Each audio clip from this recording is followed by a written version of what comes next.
தான் முக்கியம், ரொம்ப ரொம்ப முக்கியம். நமக்கு திதியை வச்சு நிறைய பலன்கள் சொல்லலான்றது நீங்களாம் யூடியூப்ல பார்த்துருப்பீங்க, நிறைய பேர் பேசுகிறாங்க திதியை வச்சு நிறைய சொல்லலான்றது. ஒரு சின்ன இது மட்டும் நான் சொல்லிடுறேன்.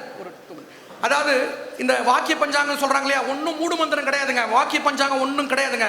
களி, அதாவது களி சுத்த தினத்துலேருந்து எடுத்துகிட்டு வராங்க அவங்க, வேற எதுவுமே கிடையாது. களி சுத்த தினத்துலேருந்து எடுத்துகிட்டு வராங்க. அந்த களி சுத்த தினம்ன்றது என்ன அப்படின்னு கேட்டிங்கன்னா, நம்ம களி பிறந்ததுலேருந்து ஒரு இத்தனை வருஷம் ஆயிருக்குன்னு சொல்லி ஒரு கணக்கு இருக்குது. அந்த கணக்கை எடுத்துகிட்டு வந்து அது எப்படி வரும்னா,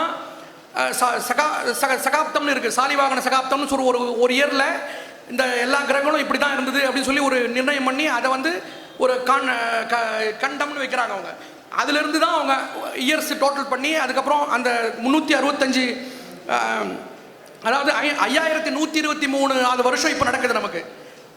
கலியுகம் பிறந்து 5123 வருஷம் நடக்குது. அதை வந்து 365 நாள் 15 நாழிகை 16 வினாடி 15 தற்பரையோட பெருக்குனீங்கன்னா ஒரு டோட்டல் நம்பர் ஆஃப் டேஸ் வரும்.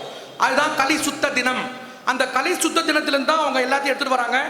அதே மாதிரி சந்திர துருவம், அப்படி சந்திர கதி, அதாவது சந்திர துருவம்னு ஒரு கான்செப்ட் இருக்குது. வரருசி வாக்கியங்கள்னு சொல்லி 248 வரருசி வாக்கியங்கள், அதுலேருந்து தான் அவங்க வந்து பஞ்சாங்கம்லாம் போடுறாங்க, வாக்கிய பஞ்சாங்கம்லாம். அது ரொம்ப பெரிய மூடு மந்திரமாக அவங்க சொல்கிறாங்க. இன்ஃபேக்ட் எங்கள் சொந்தக்காரே தான் அவரே சொல்ல மாட்டேங்கிறாரு எங்களுக்கு.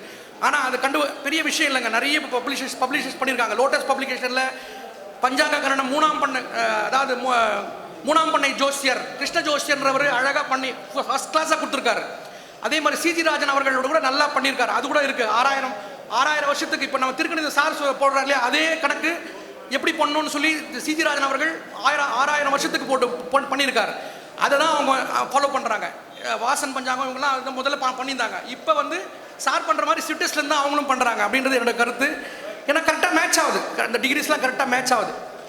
ஸோ இது இப்போ விதி மதி கதின்றது ஒரு 2 நிமிஷம் பேசலான்னு எனக்கு டைமாக கேட்டுக்கிறேன்.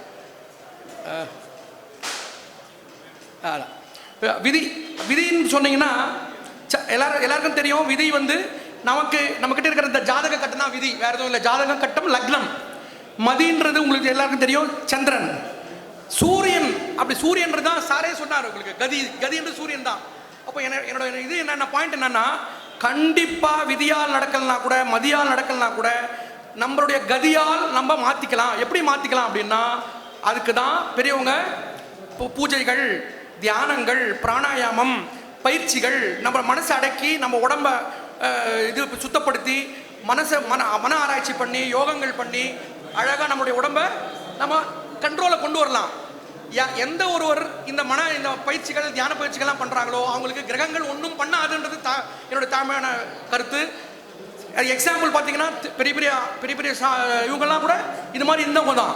கரெக்டாக இருந்தவங்களுக்கு ஒன்றும் தாக்காது, அவங்களுக்கு எந்த கஷ்டமும் இல்லை, நல்லா ஜீவனம் பண்ணி சந்தோஷமாக இருந்தால் வாழ்ந்துட்டு போயிருக்காங்க அப்படின்ற என்னோட தாழ்மையான கருத்து. ஸோ நம்ம விதியை வெல்லலாம், மதியால் வெல்லலாம். கண்டிப்பாக ரெண்டும் ஃபெயிலியர் ஆனால் கூட நம்மளுடைய விடாமுயற்சின்றது சூரியன், அந்த சூரியனை வச்சு நம்ம கண்டிப்பாக ஜெயிக்கலான்றது தான் என்னுடைய கருத்து, ரிசல்ட்.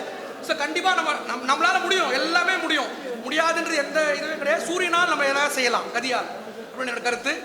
ராமரே வந்து தன்னால் முடியல ஒரு காலகட்டத்தில் என்ன பண்ணாரு, சூரியனை வேண்டி தான் ஆதித்ய ஹிருதயம் அகத்தியர் சொல்லி கொடுத்தாரு. என்ன சொல்லி கொடுத்தாரு, ஏன்பா உனக்கு விதி பதிலாம் நீங்க பார்க்காத, கதியாகிய சூரியனை வேண்டிக்கொள் அப்படின்னு சொல்லி அவர் வென்றார். யார ராவணனை வென்று ராவணனை கொன்னார் இல்லையா, அது. ஸோ கதியால் சூரியனால் கண்டிப்பாக முடியும்ன்றது என்னோட கருத்து. இந்த வாய்ப்பை நல்கிய ஐயா குரு பாக்யநாதன் அவர்களை நம்ம நமஸ்காரம் பண்ணிட்டு விடைபெற்றுக்கிறேன். நன்றி, வணக்கம், நமஸ்காரம். நன்றி சார். நான் வந்து